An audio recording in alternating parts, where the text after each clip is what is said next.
firme indienne commise à cet ouvrage, ont révélé au député national Claudel André Lubaya. Pour la deuxième fois, c'est élu de Kananga qui tient à connaître l'évolution des travaux de construction du barrage de Katende a profité de ses vacances parlementaires pour s'y rendre. Dans sa circonscription électorale, tout le monde ne fait qu'attendre ce déclic d'allumage des ampoules qui puisse booster le développement de toute la province. Pour cela, l'honorable Lubaya a parcouru à l'aller tout comme au retour 220 km de Kananga jusqu'aux 10 sites. Y arrivé, le secrétaire général adjoint de l'UNC ne s'est pas attardé à s'entretenir avec des responsables d'Angélique International avant d'être conduit sur les lieux où doit être érigée la centrale. Mécontent du constat fait sur le site, Claudel André Lubaya a parlé de la persistance de ce qu'il avait autrefois appelé mensonge d'État sur le projet de construction du dit barrage, car en dehors des puits forêts et des trous creusés ça et là, rien de concret ni de précis ne s'est fait sur ces sites où l'honorable Lubaya Walubaya n'a vu aucun début effectif des travaux de construction d'un barrage. Je suis arrivé ici à Katende, le site destiné à abriter, si la volonté politique y est, le futur barrage hydroélectrique devant desservir les deux provinces du Kasaï, occidentale et orientale, qui depuis 2 années souffrent sérieusement des problèmes de leur électrification. L'année dernière, j'étais sur ce site et à l'occasion, j'avais rencontré les principaux responsables qui y travaillent et qui y sont installés d'ailleurs. Et avec eux, j'avais fait le constat selon lequel il n'y avait rien de sérieux, rien de concret, rien de pratique qui serait en train de se faire. Et j'avais tiré la sonnette d'alarme pour dire que Katende risquait d'être un mensonge, un grossier mensonge d'État. Une année après, donc ce 27 août, je viens encore à Katende pour m'enquérir soit du début de travaux, soit de l'évolution de 10 travaux. Mais là, je suis également déçu.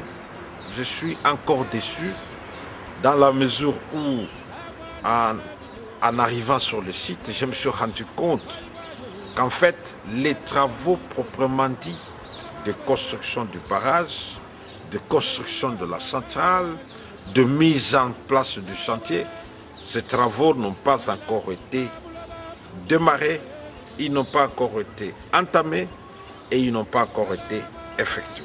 J'ai noté tout simplement sur le site la présence de beaucoup d'agents des sujets indiens. J'ai noté sur le site la présence de beaucoup de nos compatriotes. Mais curieusement, je n'ai pas noté la présence de l'État. Parce que sur un chantier comme celui-ci, l'État devait y être représenté à travers un fonctionnaire dirigeant.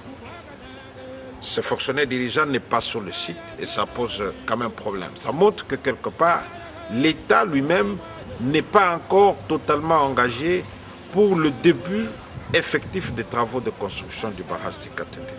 Ça c'est un. J'ai trouvé sur le site qu'on a tout simplement creusé des puits, qu'on a essayé de forer par-ci par-là, mais en réalité, on n'a pas commencé les travaux de construction. Parce que construire un barrage ne veut pas dire aménager des trous, des puits, ceux dans lesquels on va faire ceci ou cela. Non, c'est commencer à poser pierre sur pierre, bloc sur bloc, brique sur brique, avec du ciment, avec de moellons, avec de gravier, de fer à béton. Mais tout ça n'est pas encore sur le site. J'ai noté également, en discutant avec le fonctionnaire, enfin le sujet indien appelé à travailler ici, l'absence de matériaux essentiels.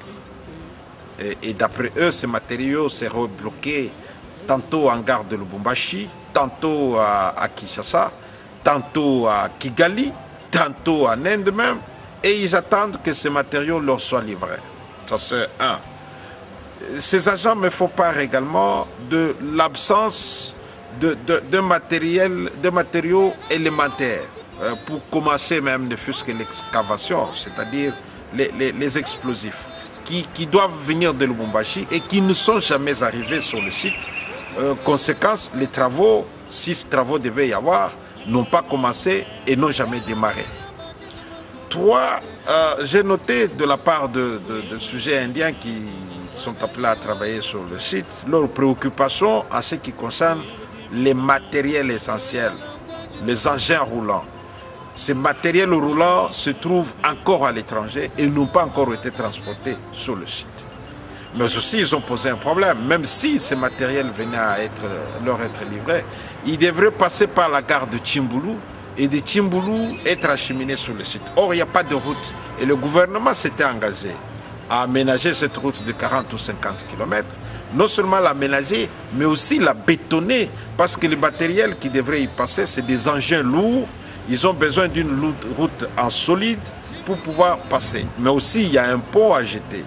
Et tout ça n'est pas encore fait, ce qui me conduit à dire encore une fois que si rien n'est fait, risque de continuer à être un mirage. C'est un mirage qui nous passe par-dessus la tête et qui traduit en fait l'absence, le déficit de volonté politique de la part du gouvernement pour concrétiser cet engagement, cette promesse électorale du président de la République aux populations de Deux-Kasaï. Les ingénieurs se plaignent du manque de matériel le plus important pour l'heure. Il s'agit notamment des explosifs pour détruire la grande pierre qui constitue le grand obstacle de là où doit être érigée la centrale, ainsi que du ciment qui serait bloqué non seulement à Kinshasa, la capitale du pays, et aussi à Lubumbashi, mais également au Rwanda. À l'issue de sa visite, l'honorable Lubaya a encouragé tout le monde et promis de continuer à faire pression sur le gouvernement central une fois la rentrée parlementaire intervenue en septembre. Je ne peux qu'encourager les Indiens, aussi les travailleurs indiens, à avoir la patience pour que nous tous, nous puissions continuer à faire pression sur le gouvernement pour qu'il puisse assumer la plénitude de ses responsabilités et exécuter sa part de responsabilité en ce qui concerne la réalisation de ce projet. Avant de quitter les lieux, l'honorable Lubaya a aussi plaidé auprès des responsables de l'entreprise indienne pour la cause des nationaux qui y travaillent. La population n'a pas de travail ici. Nous, la population, nous attendons et nous continuons à attendre. Nous sommes venus une année avant, nous sommes revenus aujourd'hui, nous reviendrons, nous continuons à venir et continuerons à venir jusqu'au jour où sur ce site il y aura du concret. Et c'est par une série de prises de photos avec toutes les couches sociales trouvées aux chutes de Katende que l'élu de Kananga a clôturé sa visite le jeudi 26 août 2014.